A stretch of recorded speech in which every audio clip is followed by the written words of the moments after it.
अब हम देखते हैं प्रयोजनमूलक हिंदी। उसमें पहला है संचार माध्यम। प्राचीन काल में मनुष्य का जीवन सीमित दायरे में बीत जाता था। उसे अपने इर्द गिर्द घटने वाली छोटी बड़ी घटनाओं का ही पता चलता था। उस समय उसका विश्व अत्यंत छोटा था। धीरे धीरे उसने समूह बनाया और अधिक जानकारी पाने का प्रयास किया। अपनी जानकारी दूसरों तक पहुंचाने के लिए प्राणियों का उपयोग होता था। धीरे धीरे बैलगाड़ी, घोड़ों का उपयोग होने लगा। यंत्र युग से जानकारी को फैलाने के अवसर बढ़ने लगे। साइकिल, मोटर, ट्रक से अब जानकारी दूर दूर तक भेजी जाती थी। यंत्र में मुद्रण कला का प्रवेश होते ही छपी सामग्री से समाचार, कला, कथा इत्यादि का प्रचार प्रसार होने लगा। पिछले कुछ वर्षों में संचार के माध्यमों में छपाई के साथ साथ डिजिटल स्वरूप में साहित्य फैलने लगा है। उपग्रहों के माध्यम से TV, Doordarshan, Akashvani, fax, email, mobile, डाक व्यवस्था इत्यादि में काफ़ी प्रगति हुई। कंप्यूटर का युग प्रगति करता है। अब इंटरनेट का ज़माना आ गया। क्षण भर का भी समय नहीं लगता और समाचार की घटनाएं दिखाकर एक कोने से दूसरे कोने तक पहुंचाई जाती हैं। आज हम कुछ प्रचार प्रसार माध्यमों के बारे में बातें करेंगे। उसमें पहला है समाचार पत्र। समाचार पत्र जनसंचार का मुद्रित माध्यम है। मनुष्य सदा अपने इर्द गिर्द होने वाली घटनाओं से परिचित होना चाहता है, अतः समाचार पत्र, समाचार टीवी चैनल, मोबाइल जैसे साधनों का आजकल अत्यधिक उपयोग होता है। समाचार पत्र तो हमारे जीवन का अभिन्न अंग हो गया है। प्रारंभ में समाचार पत्रों का उपयोग सेना के लिए होता था। आज शिक्षा, खेल, मनोरंजन, साहित्य, विज्ञापन आदि के लिए समाचार पत्र उपयोगी हैं। हर सुबह मुद्रित रूप में समाचार हमारे सामने समाचार पत्र के रूप में आते हैं। समाज के विकास में समाचार पत्रों की अहम भूमिका है। समाचार पत्रों का ब्रिटिश शासनों में बड़ा महत्व था। भारत में Bengal Gazette, Hindustan Times, National Herald, Pioneer, Mumbai Mirror जैसे समाचार पत्र अंग्रेजी में निकलते थे। इनके साथ बंगला और उर्दू में भी समाचार पत्र निकले थे। हिंदी में समाचार पत्र शब्द को एक सूत्र में बांधने में महत्वपूर्ण सिद्ध हुए। लोकमान्य तिलक ने केसरी का संपादन किया। लाला लाजपत राय ने वंदे मातरम पत्र निकाला। आज़ादी के आंदोलनों में इन समाचार पत्रों का योगदान बहुत बड़ा था। गणेश शंकर विद्यार्थी ने 1913 में कानपुर से साप्ताहिक प्रताप का प्रकाशन आरंभ किया था। लोगों को आज़ादी के लिए तैयार करने में इन समाचार पत्रों का महत्व था। ये आज़ादी का हथियार सिद्ध हुए। गांधी जी ने हरिजन तथा यंग इंडिया का प्रकाशन किया। मौलाना अब्दुल कलाम आज़ाद ने अल हिलाल पत्र का प्रकाशन किया।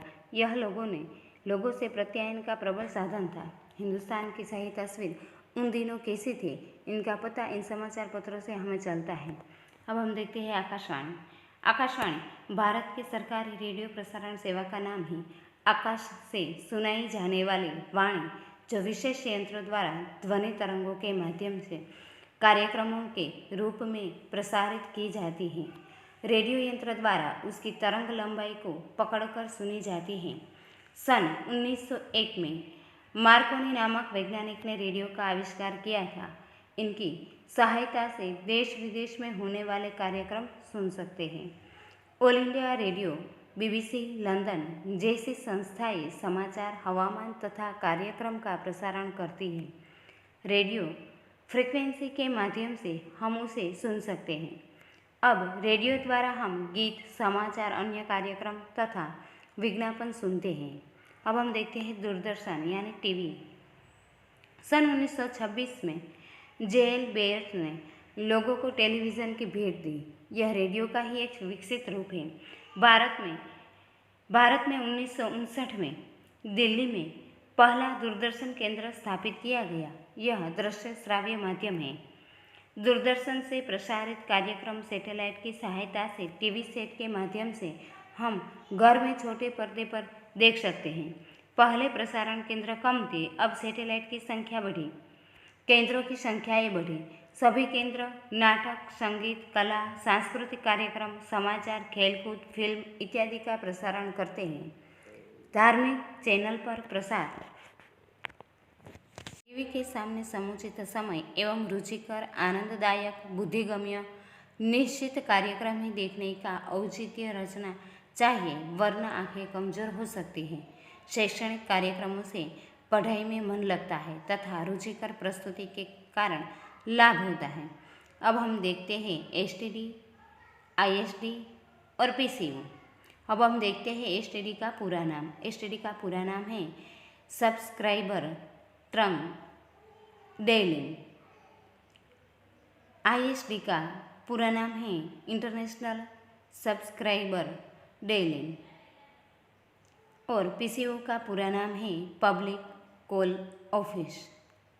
पीसीओ द्वारा अपने इलाकों में तथा निश्चित विस्तार में टेलीफोन द्वारा निश्चित व्यक्ति का कॉल नंबर डायल करके बात कर सकते हैं। कुछ लोग अपना प्राइवेट यानी निजी फोन डिवाइडर्स साधन रखते हैं, पर पीसीओ द्वारा कोई भी व्यक्ति अपने परिचित से फ़ोन से बात कर सकता है। एसटीडी में विस्तार का एक कोड नंबर दिया जाता है। उसको सबसे पहले मिलाकर बाद में उपभोक्ता का नंबर लगाकर बात की जाती है। जनता की सुविधा के लिए एसटीडी और पीसीओ की व्यवस्था डाक विभाग से की गई थी और कोई भी व्यक्ति इसका यूनिट खरीदकर पीसीओ खोल सकता है। स्थानीय तथा अन्य राज्य में बात कर सकता है। हर शहर राज्य का अलग कोड होता है। अब हम देखते हैं आईएसडी में इंटरनेशनल बात करने की सुविधा होती है। कोड मिलाकर किसी भी देश के निवासी उपभोक्ता से बात की जा सकती है। इससे कम खर्च में विदेश में स्थित सगे संबंधी तथा कारोबार के लिए बातचीत की जाती थी। अब मोबाइल के युग में शीघ्र विकास के कारण इसका प्रचलन कम हो गया है। ये संचार के माध्यम अब कम प्रयोग में दिखाई देते हैं। अब हम देखते हैं कंप्यूटर। कंप्यूटर के लिए हिंदी में संगणक शब्द का प्रयोग होता है। कंप्यूटर मनुष्य के मस्तिष्क की तरह, किंतु इससे भी अधिक तेजी से वह गणितीय रचनाओं, आंकड़ों के विश्लेषण आदि के साथ साथ प्राप्त सामग्री को अपनी स्मृति इकाई में भी संचित करता है। आजकल संगणक का जो रूप हमें देखने को मिलता है वह न्यूमेन नामक वैज्ञानिक की देन है। सन 1642 में ब्लेन पास्कल नामक वैज्ञानिक ने यांत्रिक संगणक का आविष्कार किया। संगणक का मूल इससे देखा जा सकता है कि बेरेनगार्ड फेल्ट ने कंप्यूटर में अनेक संशोधन किया। बाद में सन 1833 में चार्ल्स बेबेज ने एक विशेष किस्म की मशीन का आविष्कार किया जो एरिथमेटिक आउटपुट एवं कंट्रोल संबंधी व्यवस्था थी। इस दृष्टि से चार्ल्स बेबेज को आधुनिक कंप्यूटर का पिता कहा जा सकता है। आज कंप्यूटर जगत में वैविध्यपूर्ण एवं विशिष्ट कार्य करने वाले अनेकविध कंप्यूटर उपलब्ध हैं। इन कंप्यूटरों को मोटे तौर पर मनफ्रेम कंप्यूटर, मिनी कंप्यूटर तथा माइक्रो कंप्यूटरों के अंतर्गत विभाजित किया गया है। आजकल विज्ञान, वाणिज्य, स्वास्थ्य, संगीत, पत्रकारिता सहित सरकारी, अर्धसरकारी एवं निजी कंपनियों, समाचार पत्रों, दूरदर्शन, आकाशवाणी, संचार सेवा, परिवहन आदि सभी क्षेत्रों में कंप्यूटर का उपयोग बड़े पैमाने से होता है। संचार क्रांति में कंप्यूटर की भूमिका महत्वपूर्ण रही है। अब हम देखते हैं डीटीपी।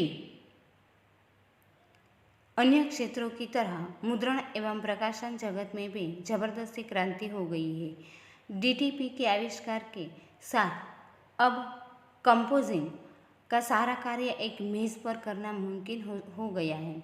पर्सनल कंप्यूटर पर विशेष प्रकार के सॉफ्टवेयर की मदद से डिस्क कार्ड लगाकर या प्रकाशक आदि सॉफ्टवेयर के प्रयोग से टंकित सामग्री को विभिन्न पृष्ठों में विभाजित करना सरल हो गया है। वर्तनी जांच की मदद से टंकित सामग्री संशोधित की जा सकती है। सामान्य कंप्यूटरों के साथ उपलब्ध डॉट मैट्रिक प्रिंटर यानी बिंदु मुद्रण पर बढ़िया किस्म की छपाई नहीं होती, इसलिए लेज़र प्रिंटर का उपयोग किया जाता है। कलर प्रिंटर की मदद से रंगीन छपाई भी संभव हो चुकी है। अब हम देखते हैं ईमेल। ईमेल का अर्थ है इलेक्ट्रॉनिक मेल। यह एक ऐसी प्रक्रिया या पद्धति है जो दो कंप्यूटर यूजर्स के बीच संदेश व्यवहार का कार्य करती है। 1960 से 1970 तक इस प्रकार की संदेश व्यवहार की पद्धति में अनेक रूप से परिवर्तन हुए। इस समय जो इलेक्ट्रॉनिक्स मेल की प्रक्रिया हुई उसे ईमेल के रूप में जाना जाता है। इंटरनेट के माध्यम से यह प्रक्रिया होती है। कुछ समय पहले दोनों कंप्यूटर यूजर्स होना जरूरी था।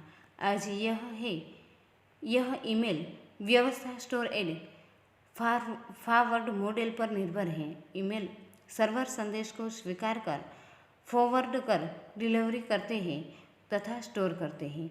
इसलिए भेजने वाला या पाने वाला कंप्यूटर का ऑनलाइन होना अब जरूरी नहीं।